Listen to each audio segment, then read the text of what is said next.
Tu crois que tu as échoué, que tout s'est effondré, que les choses ne seront plus jamais comme avant. Peut-être que c'est vrai. Peut-être que tu es tombé plus bas que tu ne l'aurais imaginé. Mais la question n'est pas là. La vraie question, c'est qu'est-ce que tu vas faire de cette chute?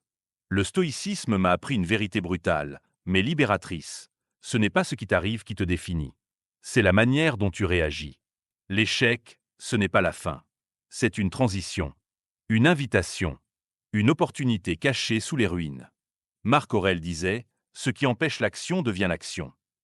Ce que tu crois être un mur est peut-être une porte. Tu as mal? Tant mieux. C'est le signe que quelque chose en toi est encore vivant. Tu es déçu? Parfait. C'est le moment d'apprendre à ne plus attendre des choses extérieures. C'est dans l'échec que tu peux comprendre ce que tu es réellement. Pas ce que tu prétends être. Pas ce que les autres croient que tu es. Mais ce que tu es quand il ne reste rien d'autre. Quand tu es seul face au silence.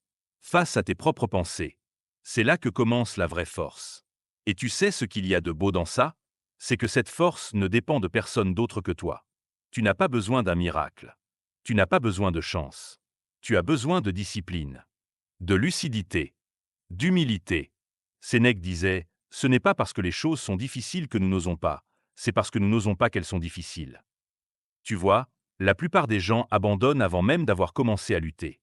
Ils fuient l'échec parce qu'il fait peur, parce qu'il fait mal. Mais toi, tu es encore là. Tu respires. Tu peux marcher, penser, choisir. Tu peux décider, ici et maintenant, de te relever. De regarder tes blessures non pas comme des faiblesses, mais comme des preuves. Preuves que tu as osé vivre, que tu as tenté, que tu as aimé, perdu, combattu, et surtout, que tu n'as pas fui. La vraie richesse n'est pas dans le résultat. Elle est dans la transformation que provoque l'effort. Chaque jour où tu choisis d'avancer malgré la peur, tu gagnes. Chaque fois que tu refuses d'abandonner, même si tu n'as plus de force, tu gagnes. Chaque silence que tu affrontes, chaque nuit d'angoisse où tu ne cèdes pas à la panique, c'est une victoire. Tu crois que la réussite, c'est avoir de l'argent, une maison, une réputation? Peut-être. Mais avant ça, c'est surtout un état d'esprit. C'est la paix intérieure. C'est savoir que tu peux tout perdre sans te perdre toi-même. C'est devenir inébranlable. Et ça, aucun diplôme, aucun succès extérieur ne te l'apportera. Seule la souffrance, le courage, la lucidité peuvent forger cette armure invisible. Épictète disait « Ce qui trouble les hommes, ce ne sont pas les choses, mais les jugements qu'ils portent sur les choses. » Ce que tu vis n'est pas ton ennemi. C'est ton professeur. Tu peux le rejeter ou l'écouter. Tu peux te plaindre de ta douleur ou l'interroger. Car au fond, ce qui fait la différence entre ceux qui restent à terre et ceux qui se relèvent, ce n'est pas la douleur. C'est le sens qu'ils donnent à cette douleur. Tu veux avancer? Alors commence par te taire. Écoute. Observe. Accepte.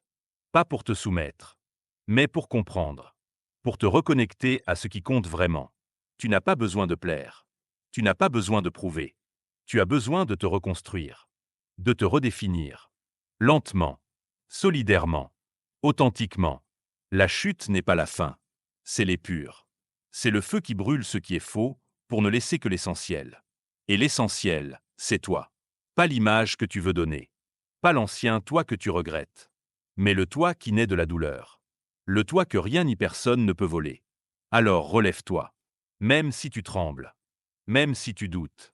Tu n'as pas besoin d'avoir tout compris pour recommencer. Tu as juste besoin de décider que ça suffit.